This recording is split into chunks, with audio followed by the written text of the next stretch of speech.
Bienvenue sur l'Espace Proud. Je m'appelle Alexandrine, je suis la fondatrice du Studio Proud. Mon équipe et moi, on a déjà eu la chance d'aider plus d'une centaine de milliers de femmes à se remettre en priorité puis à se remettre en forme. Notre mission ultime, c'est vraiment de t'amener à être la meilleure version de toi-même via un mode de vie sain et actif. Dans ce podcast, on va te partager l'expérience des femmes de notre communauté, nos meilleurs conseils et nos meilleurs outils afin que toi aussi tu puisses faire de ta santé une priorité.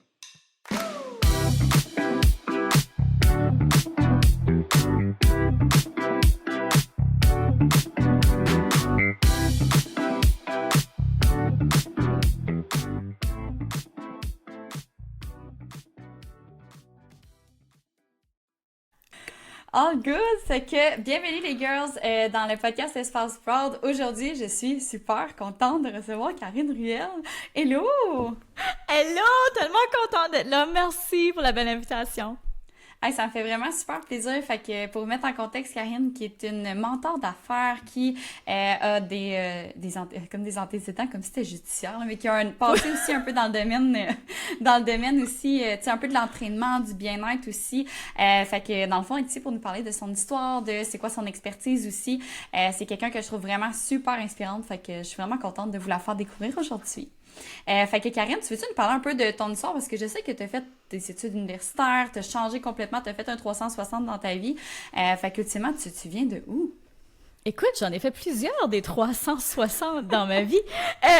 Écoute, si on commence par le début, ben je viens du Nouveau-Brunswick, je viens de Tracadie au Nouveau-Brunswick. Et je suis partie, quand je suis partie étudier à Ottawa, donc j'ai commencé en design de mode, imagine donc. J'ai commencé là, j'ai fait mes années. Ensuite, j'ai terminé. J'ai plus ou moins aimé ça. J'ai décidé de faire un petit changement de direction. Je suis partie faire des études en psychologie. Donc, je suis devenue psychothérapeute. C'est là que j'ai rencontré mon mari qui, lui, était dans le fitness. Fait que je trouve ça vraiment cool que tu amènes ça. C'est rare qu'on connaît mon background de fitness et tout ça.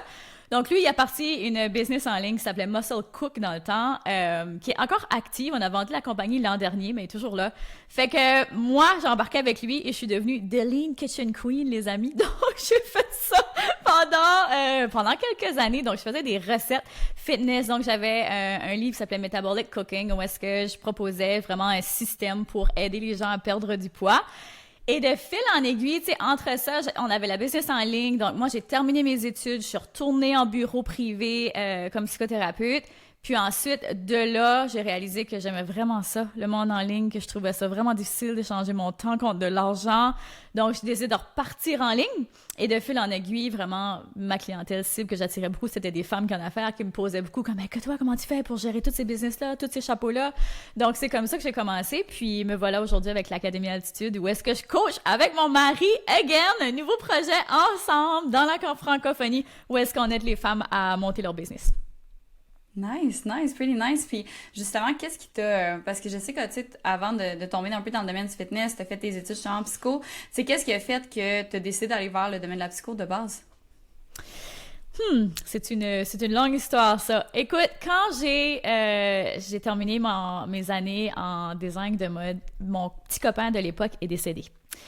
Donc ça m'a amené à un immense deuil qui m'a emmené à consulter en psychologie. Et lorsque je suis rentrée dans ce bureau-là, je me suis tellement pas sentie écoutée. Je me suis tellement pas sentie bien que, tu sais, ça a été long, là, mon histoire, là. Quand mon petit copain Mathieu est décédé, ça a dû prendre comme 1 an avant que je nomme son nom. Fait que finalement, ça m'a tout pris mon petit change pour me rendre dans ce bureau-là. Et quand je me suis rendue dans ce bureau-là, j'ai été tellement déçue, puis en même temps, ça a comme ravivé un feu qui a fait, sais-tu quoi, moi, je ferai jamais sentir, je vais devenir une psychothérapeute, puis je vais jamais faire sentir quelqu'un comme je me suis sentie dans ce bureau-là, cette journée-là.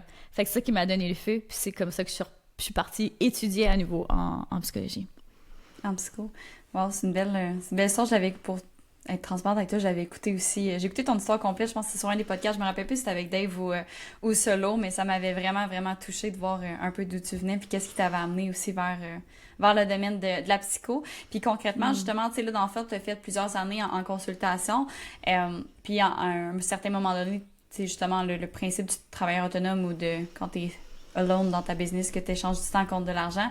Qu'est-ce qui t'a amené vers, OK, là, je vais avoir une académie qui va faire que je vais pouvoir aider comme plusieurs femmes en même temps, dans le fond? Ouais, vraiment, le breakdown, ça a été une journée particulière dans mon bureau. De un, j'allaitais ma deuxième fille à ce moment-là, donc mon deuxième bébé.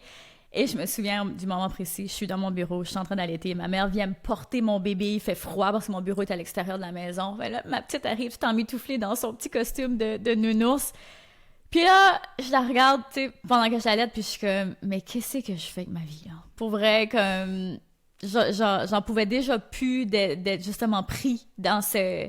J'étais pris de deux façons. J'étais pris au niveau de mon temps, parce que je pouvais pas faire plus que 4 clients, 5 clients, parce que j'avais aussi des hommes à ce moment-là, dans une journée. Donc, j'étais vraiment limitée en termes de temps, mais aussi en termes de gens que je pouvais aider. Je pouvais pas aider plus que ça, et j'ai toujours eu ce désir-là d'aider beaucoup de gens. Fait que je savais que la voie, c'était d'aller en ligne. J'avais déjà des connaissances là-dedans. Fait que j'étais comme, OK, arrête de te restreindre. J'avais un peu cette peur-là, hein, comme on a tous au début, un peu au début de se lancer en ligne. On a la perception que c'est moins safe. Pour moi, j'avais la perception que c'était moins sécuritaire que de rester en bureau privé. Mais c'était carrément une croyance limitante que j'ai réussi à tasser de côté puis à passer par-dessus ça. Puis aujourd'hui, c'est justement ça le problème. J'aide des coachs, puis c'est souvent ça aussi leur problème, c'est qu'elles se sentent prises parce que elles sont rendues un cap dans leur business ou est-ce qu'elles peuvent pas prendre plus de clients ou de clientes qu'elles ont là en ce moment. Donc, c'est comment amener ça en ligne. Donc, on enseigne la stratégie de lancement payant et tout ça.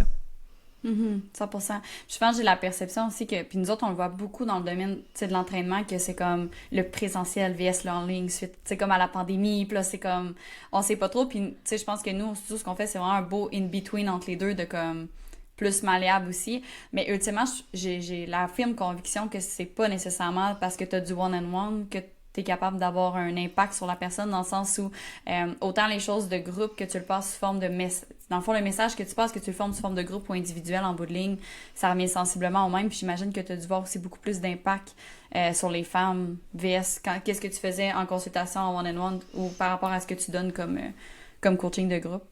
Mais oui, tellement. Et j'étais la première à penser que les coachings de groupe, ça avait moins de puissance que les coachings one-on-one. Je suis une introvertie, donc j'avais déjà essayé des coachings de groupe. Puis à chaque fois, ben, j'osais pas prendre ma place, je posais pas de questions. Tu sais, j'étais toujours en retrait. Mais ça, c'était un money... Tu sais, c'était... Ben, oui, il y avait du money mindset, je sais pas pourquoi ça remontait, mais c'était vraiment un mindset aussi. Puis qu'il a vraiment fallu que je travaille. Mais maintenant que je le vois, que je suis passée de l'autre côté puis que je vois les résultats avec les clients, le groupe, c'est absolument puissant parce que une chose qui est puissante, je suis certaine que tu vois ça toi aussi avec tes clientes, que c'est le fait qu'elles se voient entre elles puis qu'elles voient les croyances limitantes de une et l'autre puis qu'elles voient que ah, OK, elle aussi, elle a déjà passé par là, puis ah, elle aussi, elle a déjà essayé ça, puis ah, OK, oui, c'est vrai, j'avais pas vu ça. Tu sais, comme il y a tellement d'idées dans une salle, c'est comme un gros mastermind, right? Un groupe. Fait que c'est tellement, tellement puissant, puis j'étais contente de voir l'envers de ça, puis maintenant, là, je suis rendue à un point que même, c'est très, très limité, j'offre très peu de one-on-one, parce que je vois à quel point que le groupe est puissant. 100%. Puis c'est que tu te reconnais aussi dans le pattern des autres, j'ai l'impression, tu sais, dans le sens que quand tu vois quelqu'un qui fait quelque chose, tu es comme, me semble que moi aussi j'ai ce comportement-là. Puis en ce moment, c'est pas une problématique, mais c'est peut-être une problématique pour plus tard. Fait que c'est juste, ça prévient aussi beaucoup d'erreurs autant dans le niveau business que le niveau, tu sais, entraînement, parce qu'on s'entend que, je veux dire, pour moi, là, je fais beaucoup de liens entre la business puis l'entraînement parce que ça reste une gestion d'émotions, une gestion de comportement, une structure, c'est juste la façon, qu'est-ce qui est fait concrètement dans les actions qui est différente. Mais tellement... Oh, j'adore ça, moi aussi. Moi et Dave, on fait toujours des liens entre l'entrepreneuriat et le sport. Je veux dire, c'est tellement la même discipline et tout ça, les mindsets, les blocks, tout ça. Mais oui, définitivement, le groupe, c'est vraiment puissant pour ça. Puis c'est un peu comme un highway, j'ai envie de dire. Tu sais, tu vois d'avance ce qui peut t'arriver puis ce qui est possible comme scénario, right? Fait que là, ça te permet d'ajuster la vitesse puis la direction et tout ça. Fait oui, définitivement. 100%. Puis là, tantôt, tu parlais que tu étais une introvertie. Comme, c'est pas ce que je perçois de toi, que tu es introvertie. Qu'est-ce que tu veux dire? Ouais. C'est ça. Comment ça que tu dis que tu es introvertie? Ouais, c'est ça. Non, mais c'était vraiment, là, tu m'aurais connu quelques années passées, c'était complètement différent. J'ai énormément travaillé ça même, tu sais, là, aujourd'hui, je fais tout par caméra, tu sais, des vidéos, tout ça, mais avant, juste prendre la parole. Écoute, si on recule au moment où j'ai gradué, où j'étais à la polyvalente, juste marcher dans les corridors de l'école, juste ça, pour moi, c'était pénible. Juste le fait que les gens Ok. me regardent marcher. Non, c'était intense, mon affaire. C'était vraiment intense, juste faire la file, tu sais, à la cafétéria pour aller chercher mon repas, ça me mettait mal à l'aise. Mais j'ai toujours quand même réussi à bien cacher ça quand même. Je pense que c'est mon hyperactivité là, qui prenait le dessus, fait que ça me poussait à bouger.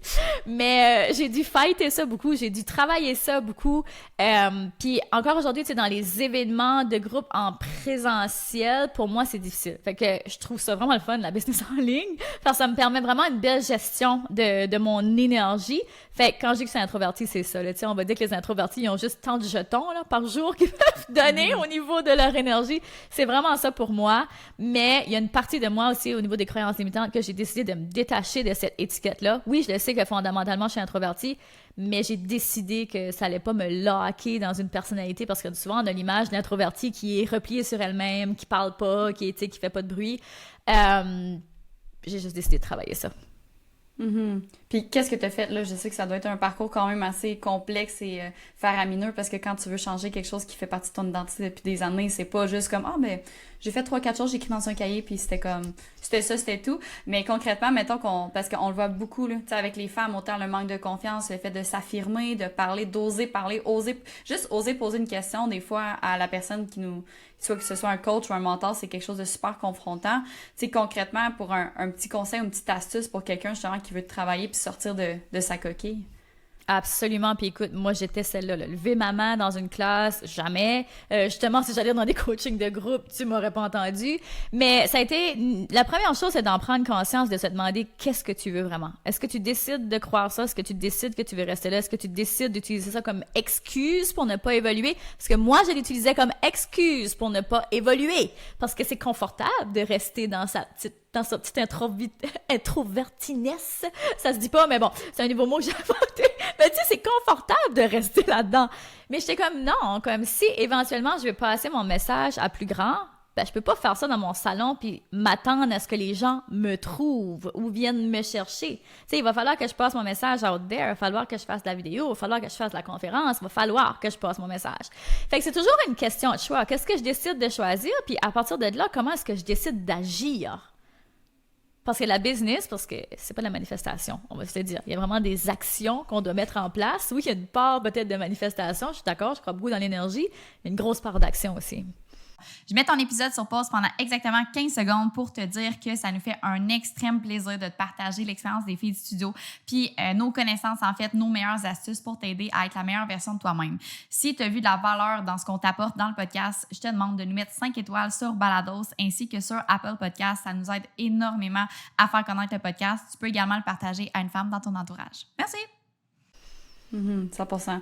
Puis quand tu parles de te mettre en action, est-ce que c'est plus de te mettre dans des positions inconfortables? Parce que moi, je suis beaucoup ce genre de personne-là. Je repère un pattern, puis là, je suis comme, OK, j'aime pas ça, faire ça, fait que je vais m'exposer jusqu'à temps de me désensibiliser à ce pattern-là. Moi aussi, je suis une malade comme ça. J'aime ça, tu sais, me mettre dans... J'aime ça me mettre dans des situations, tu sais, qui vont me challenger. Parce que j'ai compris que c'est comme ça qu'on grandit.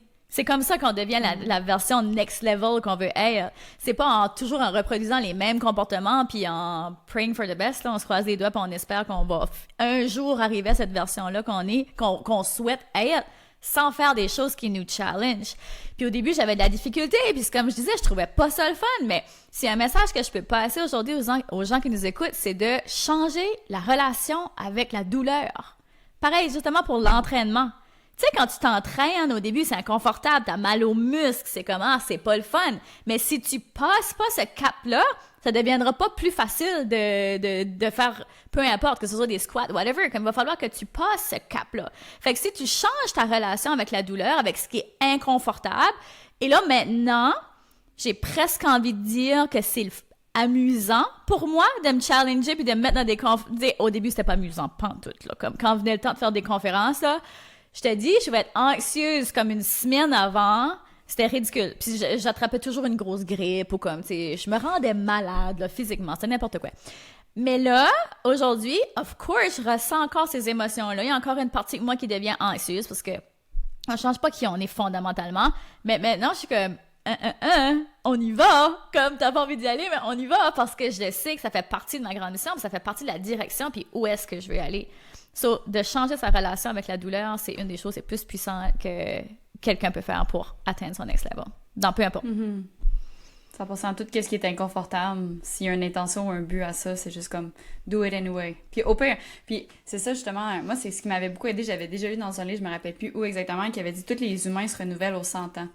Fait que même si tu te plantes, puis que c'est une situation, on s'entend, super humiliante, le pire qui va arriver, c'est qu'au bout de 2 semaines, personne ne va s'en rappeler, puis comme tous les gros dramas qu'on voit autant sur les réseaux sociaux que tout ce qui arrive dans la politique, peu importe, au bout de 2 semaines, les gens ils passent à autre chose puis ils en parlent pas. Fait que tu sais, si tu l'essayes pas, tu le sauras pas. Puis le pire qui va arriver, c'est juste que bon, sur le coup, ça va être poche, ça va être humiliant, mais après ça, comme, les gens vont passer à d'autres choses puis là-dessus, d'accord.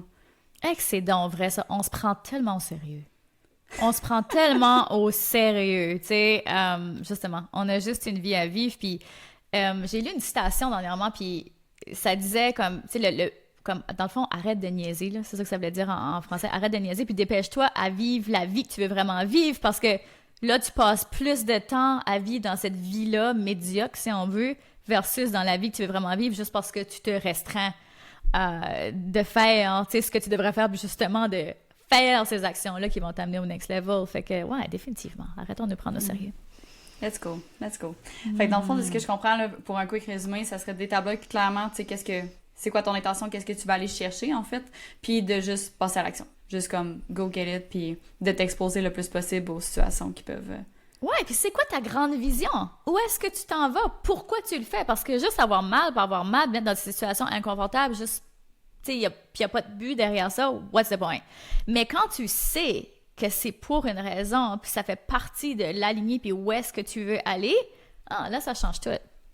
100%. J'adore ça. Moi Puis aussi. au niveau... moi aussi, d'accord.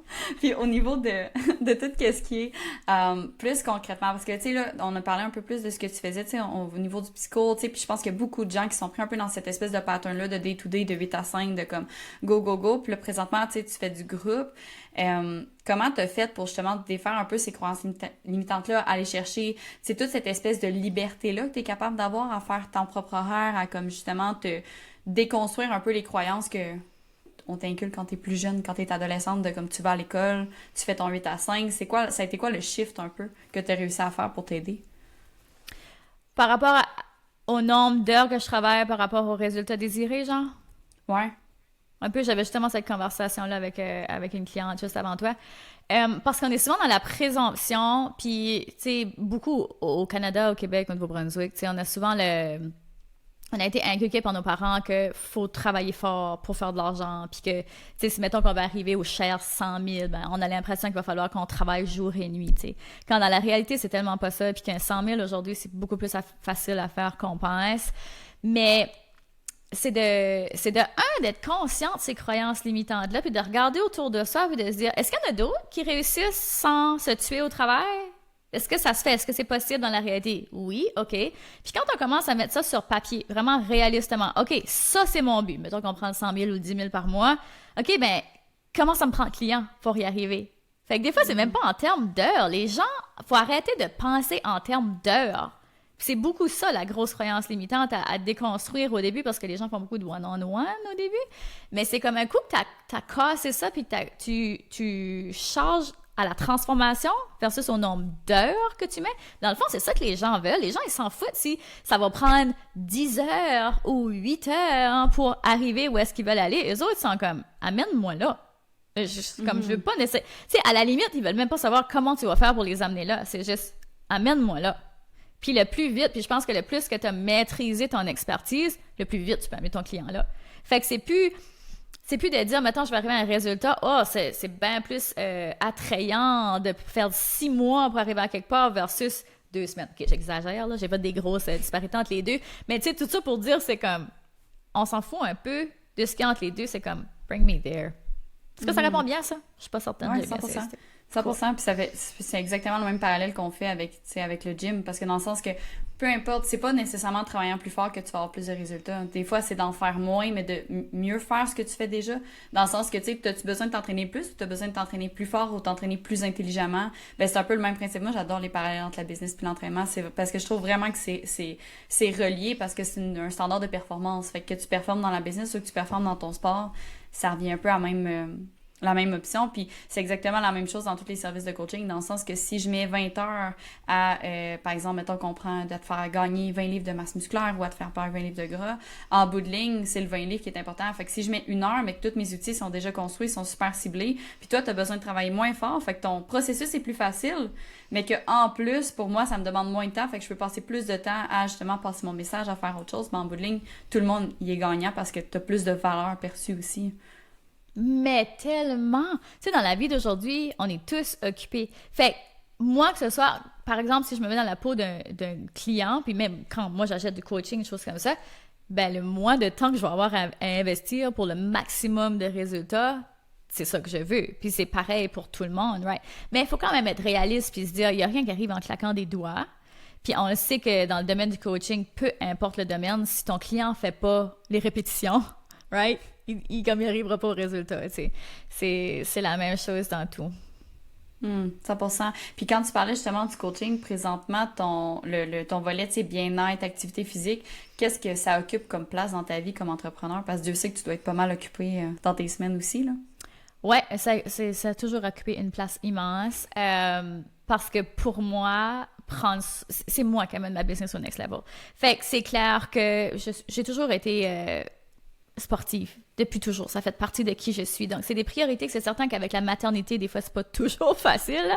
Dans les premières années de vie de mes enfants, c'était plus ardu, mais quand même, tu sais, par exemple, j'ai toujours été quelqu'un qui s'entraînait le matin. Ben, quand mes enfants dormaient pas la nuit, ben, je m'entraînais l'après-midi. Tu sais, comme j'essayais de toujours, tu sais, l'incorporer, parce que ça fait partie de mes non négociables, parce que je sais que je suis une meilleure personne quand je m'entraîne, je sais que je suis une meilleure entrepreneur quand je m'entraîne, je sais que je suis une meilleure coach, je suis une meilleure maman, je suis une meilleure toute quand je m'entraîne, parce que au niveau de la santé mentale aussi, comme à quel point ça nous fait du bien de s'entraîner, à quel point j'ai des idées plus claires lorsque vient le temps de coacher, à quel point je suis plus patiente avec mes enfants quand j'ai pris le temps de m'entraîner. Fait que c'est non seulement un non négociable pour moi, mais je veux que ça soit pour les clients avec qui je travaille aussi. Parce que la business, c'est 80% mindset, 20% stratégie. Puis si t'as pas le mindset, puis les capacités mentales, puis le physique pour tenir avec ça, c'est vraiment difficile d'amener ta business au next level. C'est vraiment difficile d'avoir des résultats parce que c'est demandant. C'est demandant, c'est challengeant, faut sortir de sa zone de confort, faut faire les répétitions, faut faire les vidéos, faut faire tout. Fait que l'année passée, ce que j'ai fait, c'est que je me suis sentie, il y a des périodes dans notre vie où on est plus fatigué. Donc, j'ai vraiment eu comme un down. Donc, faut pas hésiter à aller chercher. Ça, c'est un message que je vais passer aussi. Faut pas hésiter à aller chercher de l'aide. Si vous voyez que ça va moins bien, justement, si c'est pour ta santé physique, si c'est pour ta santé mentale, si c'est pour whatever, tu sais, allons chercher de la guidance quand on en a besoin. Puis du soutien aussi, tu sais, autant que, oui, ça va nous donner une solution facile et rapide. Étant relatif en fonction des objectifs, mais c'est aussi une question de se garder accountable parce que moi je le vois, ça fait 10 ans que je m'entraîne, je suis quelqu'un qui adore s'entraîner, moi aussi je suis une sportive, j'ai toujours été sportive, mais j'ai quand même un coach parce que Dieu sait que dans mon échelle de priorité, oui, mon personnel est prioritaire dans le sens que ma santé reste une priorité parce qu'effectivement, comme tu l'as dit, si mentalement puis physiquement je vais pas bien, ben normalement la business va pas bien parce qu'automatiquement on est des piliers, veut pas, mais tout ça pour dire que, oups, mon bain il vient de descendre. Comment t'as fait ça?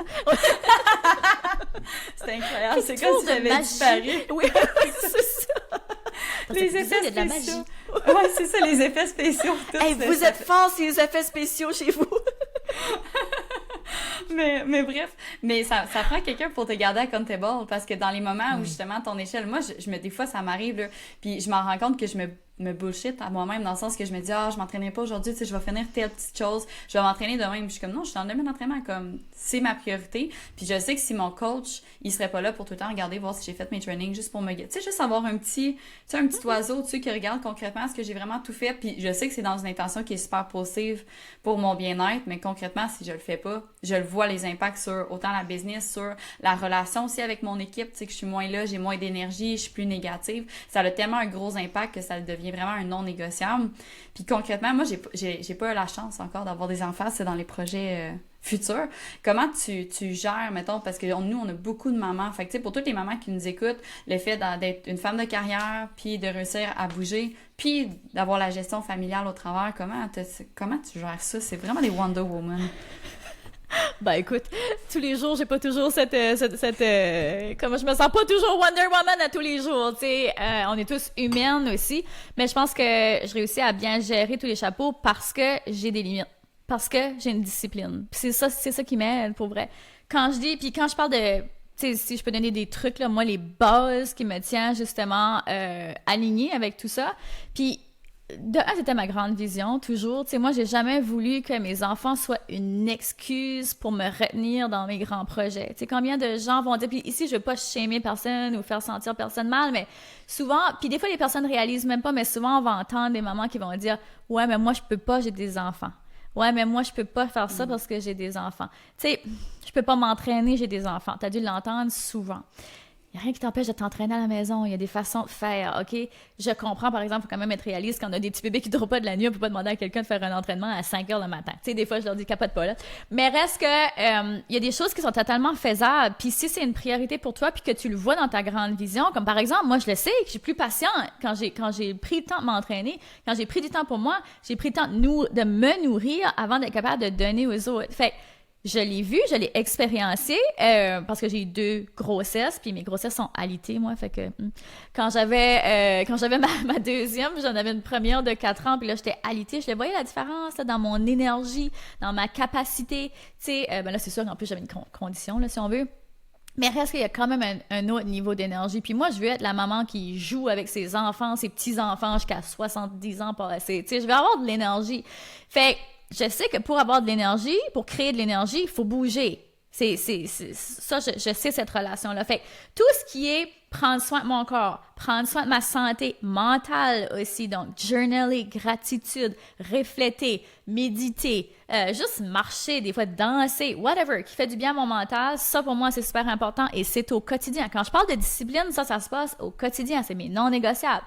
Puis ensuite au niveau de ce que je mange aussi, comme n'importe qui, je vais manger une poutine une fois de temps en temps, là, mais je mange pas de la poutine à tous les jours, tu sais. Puis surtout, j'essaie de me discipliner quand je travaille. Je sais que si je me claque une poutine à midi, puis que j'ai des clientes en après-midi, ben je risque d'être moi-même une patate plus, tu sais. Fait qu'il y a des répercussions. Une fois de temps en temps, c'est pas grave, c'est partie de la vie.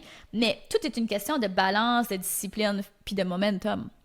Puis je dis toujours que le momentum de ta business commence par ton momentum personnel. Si toi, t'as pas de momentum, tu t'entraînes pas, tu prends pas soin de toi, comme dans n'importe quelle sphère, tu peux pas t'occuper de tes enfants, t'occuper de tes clients, t'occuper, tu sais, ça part de soi tout le temps.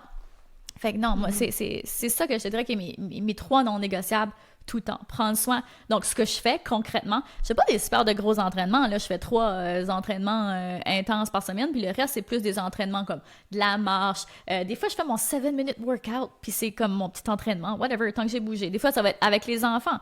Fait mais c'est chaque jour. Chaque jour, c'est un non négociable pour moi parce que je sais que je le fais pas juste pour moi, je le fais pour plus grand moi. Fait qu'encore une fois, c'est rattaché à la vision. 100%, puis je suis totalement d'accord aussi qu'il n'y a pas d'excuses valables. On s'entend non plus, j'ai pas shame personne, mais pour pas prendre soin de soi, parce que si tu prends soin de toi, ben tu peux mieux prendre soin des autres, tu peux être plus disponible pour les autres. Et puis en tant que maman, je regardais les résultats de recherche dernièrement, puis ils démontraient à quel point le niveau d'activité physique de la mère versus du père avait une influence sur les enfants. Fait, moi, ça m'a donné encore plus une drive d'être comme, OK, nos enfants nous regardent, tu sais. Puis on peut pas dire à nos enfants, puis à la minute puis ceux-là qui nous écoutent qui ont des enfants, puis à la minute tu auras des enfants, tu vas comprendre ça, là. Tu sais, que tu dis, tu sais, des fois, puis avec n'importe qui, tu peux pas, puis avec tes clients, c'est la même chose. Il y a beaucoup de relations aussi en la maternité puis en coaching. Tu peux pas dire à quelqu'un ou à tes enfants de faire quelque chose si toi, tu le fais pas. Comme, ça, c'est clair. Combien de fois, je suis sûre que t'as déjà entendu ça? « Ah, j'ai dit à mes enfants, j'arrête pas de leur dire de pas jurer. » Mais la mère, elle jure à pleine tape à la journée longue, tu sais. Ouais, mais là, tu sais, je comprends pas pourquoi mes enfants sont anxieux. Puis là, la maman, elle est anxieuse ou le papa, tu sais. Puis encore une fois, c'est pas pour shamer personne. Puis, mais c'est juste de prendre le temps de se regarder puis de se dire, OK, quel genre d'exemple je veux être pour mes enfants? Qu'est-ce que je veux leur montrer comme routine? Tu sais, moi, je me rappelle, j'avais pas une maman qui était très, très sportive. Mon père bougeait un petit peu, mais c'est pas des gens qui vont au gym ou qui pratiquent des sports et tout ça. Mais très actif, par exemple, toujours dehors. Mais quand j'ai commencé à m'entraîner au gym, j'étais intimidée. J'avais jamais mis les pieds dans une salle de sport. Tu sais, j'étais intimidée et tout ça. Puis moi, je veux pas ça pour mes filles. Je veux qu'elle soit comme confiante, puis à l'aise, puis qu'elle pratique des sports, puis qu'elle se sente à l'aise parce que, encore une fois, les répercussions sur la santé mentale, sur la confiance en soi d'un enfant, ça aussi au niveau des recherches, comme c'est prouvé à quel point au niveau de la confiance en soi, de la discipline qu'elles intègrent, d'être capable d'être coachable, de se faire coacher, à quel point c'est un, je m'excuse, j'ai beaucoup de mots en anglais, là, c'est un skills, qui t'aide dans la vie, tu sais, à avancer. Une compétence, merci, qui t'aide à avancer dans la vie, tu sais. Mon cerveau pense en anglais, bien souvent. Je suis désolée. C'est bien correct. Avec le petit accent, c'est cute au bout, on adore. Mais non, 100%. Puis on le voit aussi beaucoup dans... Tu sais, nous autres, on le voit beaucoup dans l'équipe. Les gens qui ont fait des sports de haute performance vs ceux qui l'ont... C'est ceux qui n'ont pas eu la chance nécessairement de faire ça dans leur enfance, leur capacité à prendre du feedback, leur capacité à évoluer aussi, à prendre les informations qu'on leur donne, à les intégrer, à passer à autre chose. Puis c'est un peu la même chose aussi pour... Tu sais, j'imagine que toutes les mamans, puis moi inclus dans un futur proche ou moyen proche, tu sais, on veut le meilleur, tu sais, pour notre descendance, on veut le meilleur, on veut tout le temps qu'il y ait quelque chose qui est vraiment incroyable, mais on devrait vouloir ce meilleur-là pour nous aussi, dans le sens que autant que tu veux que tes enfants bougent, tu veux que tes enfants, tu sais, tu veux pas que tes enfants soient average, tu veux que tes enfants aient les meilleures notes, qu'ils accomplissent de grandes choses, mais autrement dit, tu devrais vouloir la meilleure chose pour toi parce que t'es cet exemple-là pour eux. Fait que si tu veux que tes enfants soient actifs, qu'ils soient en santé, qu'ils soient heureux, qu'ils aient l'impression de s'accomplir, que ce soit au travers du sport ou académiquement parlant ou peu importe, ben il faut que tu te démontres aussi cet exemple-là. Fait que je trouve ça vraiment bon aussi de l'utiliser un peu comme source de motivation, comme drive, de justement, ben moi je vais m'entraîner, même si c'est 7 minutes par jour, mais comme maman elle a fait son training, puis moi j'ai dit tout le temps à mes clientes, je suis comme... Des fois, il y en a qui me disent « Ouais, mais tu sais, je m'entraîne juste 2 fois semaine. » Je suis comme « Ouais, mais 2 fois semaine, c'est 104 workouts dans ton année. C'est quand même 100 workouts de plus que ce que tu as fait l'année d'avant. Puis, tu sais, l'année prochaine, ça va peut-être être juste 3 fois semaine, mais c'est quand même 156 workouts. Comme tout est dans une question de cumuler. Fait que si tu fais de la marche, tu inclus d'autres activités. Mais tu sais, en bout de ligne, tu es une personne super active, puis tu peux voir les effets bénéfiques de l'entraînement, puis en même temps, servir d'exemple pour ta descendance, tes enfants. Là. Mais tellement, c'est tellement bien dit. Puis, encore une fois, c'est pas de... Tu sais, ici, c'est juste des trucs pour optimiser. C'est jamais pour faire sentir personne coupable. Puis, je suis totalement consciente que c'est pas facile, la maternité. C'est pas facile l'entrepreneuriat. C'est pas facile commencer un nouveau, tu sais, training physique. Tout ça, c'est pas facile. C'est demandant, c'est challengeant. Mais de se dire, peut-être... Je crois beaucoup que la façon dont tu vis tes journées, c'est la façon dont tu vis ta vie. Donc, si on peut juste commencer à se demander qu'est-ce que je peux faire aujourd'hui? Un petit pas. Pas obligé d'être grand-chose. Justement, un workout de 15 minutes, whatever. Qu'est-ce que je peux faire aujourd'hui pour comme, me rapprocher de mon idéal? 100%. 100%. Puis on le voit beaucoup dans les livres comme Atomic Habits. Tu sais, moi, la lecture, j'ai commencé comme ça. Ça faisait 10 ans que j'avais pas lu. On s'entend. Je lisais à l'école, mais pas pour le plaisir. J'ai commencé à lire 2 pages par jour. Je me suis dit, je vais lire 2 pages. Mais là, tu sais, tu commences à lire 2 pages, tu crées un momentum. Oups, je vais en lire 10 aujourd'hui. Le whoop, t'es rendu à 30, t'es rendu à 100. Mais c'est la même chose. Puis c'est drôle parce que j'ai fait une story ce matin là-dessus de comme, aujourd'hui, ça me tentait vraiment pas d'aller m'entraîner, mais je me suis dit, je vais aller faire un exercice. Comme je veux juste y aller, je vais faire mes squats, puis comme, si ça me tente plus, après, je vais me permettre d'arrêter mon workout là. Puis finalement, ben, tu sais, après les squats, tu crées un momentum. Fait que c'est comme, ben là, les squats, ben, je vais finir, tu sais, tu finis par faire ton workout au complet. Puis je pense que c'est comme ça dans tout, dans le sens que si toi, tu te donnes la chance, puis des fois, il faut se botter les fesses pour faire les actions qu'il faut faire, mais ça crée un momentum, puis après ça, c'est là que tu es capable de créer des gros changements dans ta vie. Ouais, tellement. Puis je partageais moi aussi une story, c'est un peu du même genre cette semaine. J'étais comme, guys, si vous saviez comment ça me tentait pas, mais le plus dur, ça a été de passer la porte. Des fois, c'est ça. Des fois, c'est juste de se lever, de s'habiller, prendre son petit sac, ses petits sneakers, puis sortir de la porte. Un coup qu'on est sorti, on dirait que c'est comme, le pire est fait. Mais c'est cool pas de truquer son cerveau, mais de juste être comme, you know what, fais juste un pas. Comme t'as fait, c'est juste un petit squat, puis ça me tente plus, c'est pas grave, au moins j'aurais fait ça. Puis là, bam, tu crées ce momentum-là, puis t'as tout fait ton workout, tu sais. 100%. Dernière chose que je voulais qu'on jase un peu ensemble, j'ai vu une de tes je pense que c'est un post ou une story, puis là, une couple de mois qui m'a vraiment fait réfléchir, puis j'ai tellement adoré. T'avais fait une story, je pense que t'étais allé courir, puis t'avais écrit trouve une activité qui te fait suer autant qu'il te fait sourire. Comme, wow! Ouais. Mais quelle phrase! Mais quelle phrase, comme on peut-tu en parler? Comment tu fais pour justement... Sortir des phrases de même? Oui! OK. L'affaire drôle, c'est que j'adore le spinning, OK? Je suis une mordue de spinning.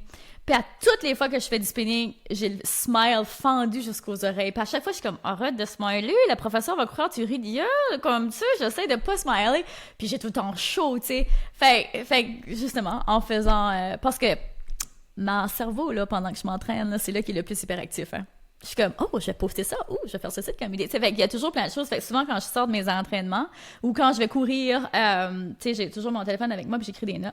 Fait que, ouais, c'est pendant une des sessions de spinning où j'avais le smile fondu jusqu'aux oreilles que j'étais comme, faut que je passe ça comme message parce que j'avais tellement de fun, comme j'ai tellement de fun à m'entraîner dans la vie. Moi, ça a vraiment comme... C'est ça, je pense, qui fait comme la différence. Quand tu trouves quelque chose que tu tripes à faire. Au début, je tripais pas, là, au spinning, là. Je tripais parce qu'il y avait de la musique, puis c'était le fun, tu sais. Mais j'étais plus une fille de weight, donc d'être dans mon gym, puis de lifter des poids, puis tout ça, c'était plus mon affaire. Mais là, j'ai un gym à la maison. Fait que j'étais comme, non, j'ai comme besoin de sortir de la maison. Qu'est-ce que je pourrais bien faire? Puis là, ben, il y avait des studios de spinning qui arrivaient. Fait que j'ai décidé d'essayer ça. Puis au début, j'étais comme, c'est donc tough. Puis je fightais avec mon cerveau, là, au début, comme, mais pourquoi je me fais ça, là? Pourquoi je me fais ça? Je ne souriais pas en tout au début, OK? Puis c'est à force de le faire, justement, que ce momentum-là se crée, que tu deviens de plus en plus fort, que tes cuisses deviennent de plus en plus forts, que là, j'étais comme, hey, j'ai vraiment du fun, là. Aujourd'hui, je m'amuse, là, à faire ça, puis ouais, c'est de là que c'est venu. 100%, puis ça revient à la relation avec la douleur, dans le sens de comme, ça va être inconfortable au début, mais tu vas finir par avoir du plaisir dans le processus, puis à sortir de ta zone de confort. Mais j'ai adoré cette phrase, puis je voulais prendre le temps de la partager aussi, parce que nous autres, c'est quelque chose de vraiment important, le plaisir. Tu sais, on fait des cours de groupe semi-privés, puis nous autres, on est exclusivement pour les femmes dans ces cours-là. Puis comme pour nous, ça nous arrive souvent de mettre de la musique en fin, puis juste comment on fait une session comme, on a fait ce qu'on avait à faire, on va juste danser, on va juste avoir du plaisir, on va juste comme se défouler entre guillemets pour vraiment en profiter. Mais je trouve tellement que la notion de plaisir, parce que on le voit dans tout ce qui est marketing au niveau de l'entraînement, de tout le temps, c'est tout le temps dans une option de perte, de, tu sais, tout le temps des résultats, tu sais, un petit peu plus physiques, mais comme overall, on peut juste célébrer les capacités de notre corps, on peut juste avoir du plaisir, on peut-tu faire, tu sais, comme quand on est au secondaire puis que on joue dans une équipe sportive puis on a du fun avec nos amis, puis tu sais, c'est comme des espèces de momentum qui se créent de comme de groupes de femmes. Je trouve tellement ça beau, puis ça m'avait tellement marqué cette phrase-là que j'apprécie beaucoup ce doux partage. Oh, mais je suis contente, puis moi aussi, je l'adore beaucoup, cette phrase-là, puis je la mets un petit peu en repeat, autant que le momentum de ta business, ça commence avec le momentum de... Je l'avais, c'est bon aussi, celle-là! Mais tu sais, c'est des phrases clés qui font vraiment partie de mon lifestyle, qui font vraiment partie de ce que je crois, puis je trouve ça vraiment cool ce que vous faites, puis d'être capable de créer ces connexions-là. Parce que veux pas, quand on commence des processus comme ceux-là, de perte de poids, tu sais, ben, des fois on peut être intimidé, des fois on peut trouver ça tough, justement. Fait que d'avoir un groupe avec lequel on peut se retrouver, puis que, hey, même si on se voit pas ailleurs, ben que dans ce groupe-là, au moins on a cette connexion-là, puis on peut avoir du fun pour 45 minutes, puis oublier tout le tralala qui se passe à la maison, aller faire la vaisselle, plier le linge. Tu sais, des fois ça fait juste du bien de déconnecter pendant 1 heure, tu sais. Fait que d'offrir cet espace-là, c'est super beau. 100%. Hey, merci énormément pour ton temps. C'est vraiment apprécié. Je sais que tu es quelqu'un de quand même avec un horaire plutôt chargé. Fait que j'apprécie beaucoup le temps que tu as pris pour nous aujourd'hui. Où est-ce qu'on peut dire, Karen, si les filles ont adoré, j'imagine qu'ils ont adoré, j'espère qu'ils ont adoré notre discussion avec les effets spéciaux et tout, les restes, c'est important ça. Allez regarder la vidéo, guys, c'est bien plus cool. Ça vaut la peine. Où est-ce qu'on peut dire qu'on peut aller connecter justement avec toi? Écoute, l'endroit principal où je suis, c'est sur Instagram, je suis sur toutes les autres plateformes, mais aussi sur mon site web, karenruel.com. Et j'ai aussi un podcast qui s'appelle le podcast Altitude. Qui est très bon d'ailleurs. Je vous recommande fortement d'aller écouter les épisodes. J'adore. Fait que merci beaucoup. Je te souhaite une excellente journée. Merci! Vous autres aussi!